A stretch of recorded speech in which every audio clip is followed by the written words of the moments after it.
family vanishes without a trace. An airliner disappears from all detection. A city suddenly lies abandoned overnight. Individual people go missing every day, many of which are later found unharmed.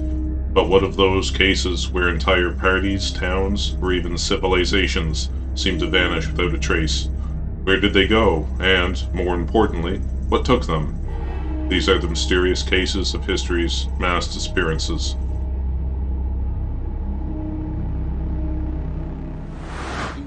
I assume that history is filled with mysterious disappearances for which neither archaeologists nor anthropologists can provide adequate logical explanations. For instance?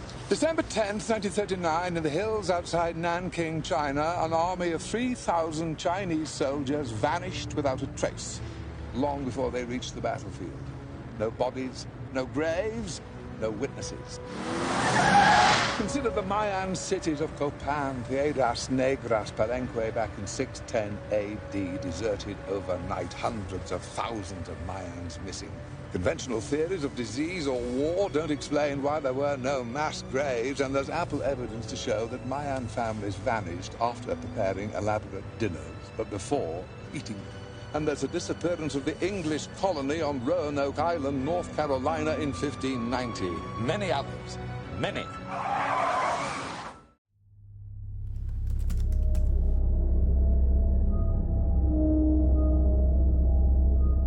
It was the cold November of 1930 in an Inuit settlement near Anjikuni Lake, Canada. A fur trapper named Joe LaBelle happened upon the scene while making his usual trip.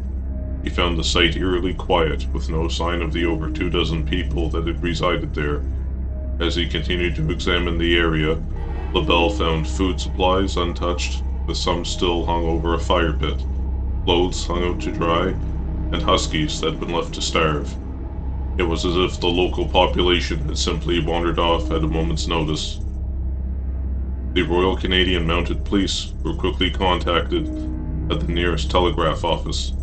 A subsequent investigation was launched, during which a local trapper named Armand Laurent claimed to have seen a glowing object with a trail of smoke traveling through the sky towards Anjikuni Lake several days earlier. Most disturbing, however, was the discovery that several graves on the edge of the settlement had been broken open, with their bodies missing and their stone markers placed into two piles on either side. Thought by many to be an exaggeration, if not an outright hoax, details of the Anjikuni Lake incident are difficult to verify due to the time period and its remote location. Though the RCMP denies having any records of the event, some suspect the government was involved in a conspiracy surrounding the disappearances. Aside from rational explanations that state the settlement succumbed to the forces of nature, more outlandish claims blame alien abduction, cryptids, or even vengeful Inuit spirits. It is also worthy to note that the lost Franklin expedition of 1848 became trapped in this area, with its leader, John Franklin, and much of his crew never seen again after being forced to abandon their ships on the icy river. Founded in 1587, the Roanoke colony would go on to have the distinction of being the birthplace of the first English child born on American soil. When Governor John White returned from England with supplies in 1590, he was shocked to find that its entire population of roughly 115 men, women, and children were nowhere to be found. Food had been prepared but uneaten, and clothing had been left out to dry, indicating recent human activity. The only clue the scene seemed to offer was the word Croatoan, ominously carved into a wooden post.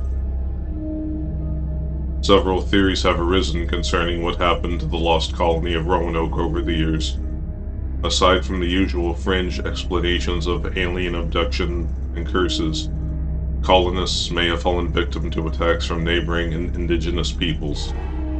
Another suggestion is that they believed Governor White had abandoned them and therefore set back off across the Atlantic Ocean, only to perish during the voyage. No explanation has ever been proven, however, leaving the mystery of Roanoke to likely never be solved. Tracing its origins to the 13th century, the city of Koldara can be found in Rajasthan, northern India. Originally settled by Brahmin migrants from the east, Koldara acquired a heavily spiritual identity and would go on to prosper for centuries.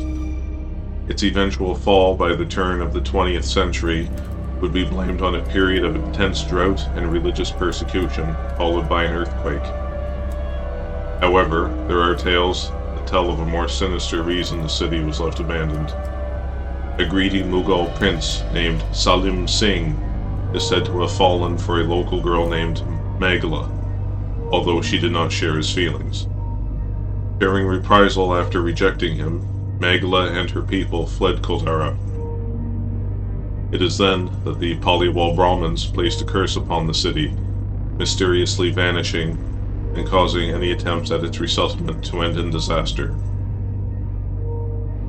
Today, the ruins of Koldara stand as a tourist attraction. Investigators sent to the area have reported shadows that seem to move of their own accord and disembodied voices whispering to interlopers.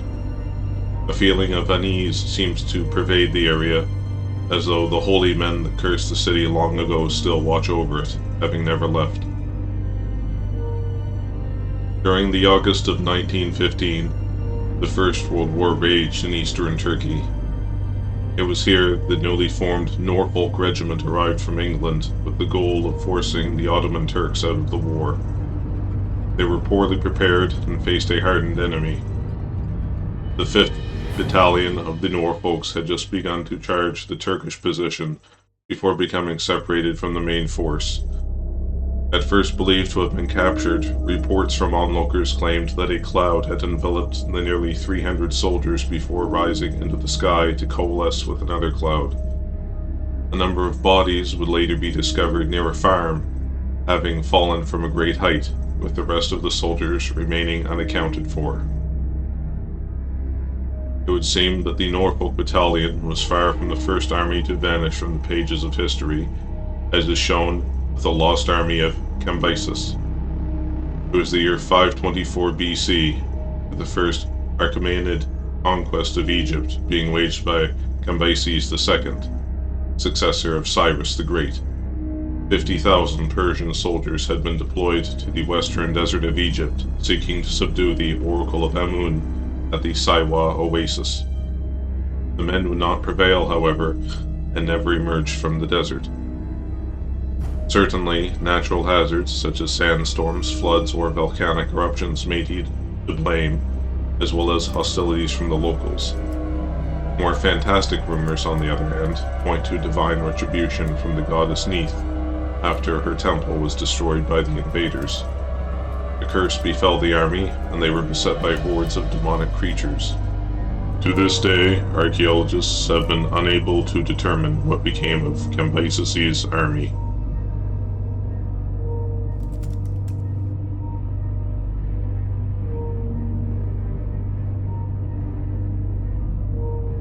Earth's oceans cover the majority of its surface. With such a vast area, it comes as no surprise that these waters have claimed countless lives over the years. For many, their fate remains known only to the murky depths. The Mary Celeste set sail from New York City on November 7, 1872, on a route to Genoa, Italy, under the command of Captain Benjamin Briggs. The ship would not be seen again until December 4th, adrift near the Azores, and completely devoid of all life. Still seaworthy, she had sustained no visible damage, with only a lifeboat reported missing. In fact, neither the personal belongings of the crew nor the Mary Celeste's cargo of denatured alcohol had been touched. Speculation abounds of what occurred on board the ship. Notions of piracy, mutiny, or natural causes have largely been ruled out. One theory states that vapors from the Mary Celeste's cargo of alcohol combusted, causing an explosion that frightened the crew into fleeing the vessel. Whatever transpired, it was abrupt enough to not appear in the ship's log and leave behind an enduring mystery. Constructed in Maine, The Carroll A. Deering was one of the last sailed commercial ships, as it sailed from Barbados after resupplying in early December 1920. The first mate, Charles McClellan, had been arrested for public drunkenness and threatening Captain Willis Wormel over his supposed incompetence, and had to be bailed out of jail. The ship would later be sighted off the coast of North Carolina in late January, seemingly having lost its anchors, and several of the crew milling around on the quarterdeck. That same day, the Deering would be seen sailing in the direction of the Diamond Shoals, the so-called graveyard of the Atlantic. It would be a few days later that the wreck of the schooner would be discovered on the edge of the shoals. When it was finally boarded, the crew was nowhere to be found, along with the captain's log, navigation equipment, and 2 lifeboats. The steering wheel had been shattered, as well as the rudder disengaged from its stock. It also appeared that the galley was preparing a meal at the time of abandonment. Deemed a hazard, the Deering was destroyed with dynamite, leaving the question as to whether the ship's 10 crewmen fell to piracy, mutiny, natural causes, or some other more sinister fate unanswered. Despite data indicating otherwise, the Bermuda Triangle has become infamous for a supposedly large number of vanished ships and aircraft. Among the most notable disappearances, the SS Marine Sulphur Queen and her crew of 39 was reported missing on February 4th, 1963, while transporting molten sulfur. Unlike other disappearances, the status of the Sulphur Queen can be attributed to the fact the ship was deemed unseaworthy during an inspection, although no wreckage has ever been found. Of course, not all of the Bermuda Triangle's disappearances are so easily explained.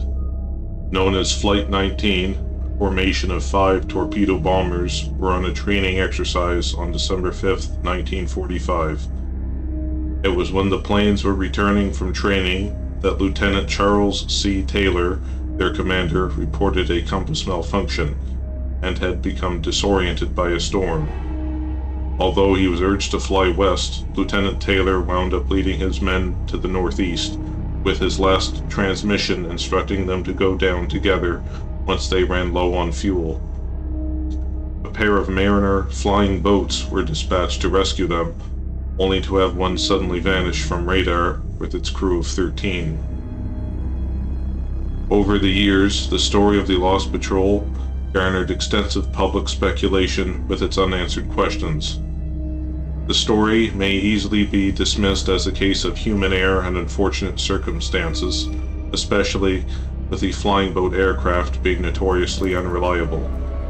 Lieutenant Taylor had tried to back out of the exercise beforehand, possibly indicating that he was unfit for duty, and the pilots had not turned on their ZBX emergency receivers, which raised more questions.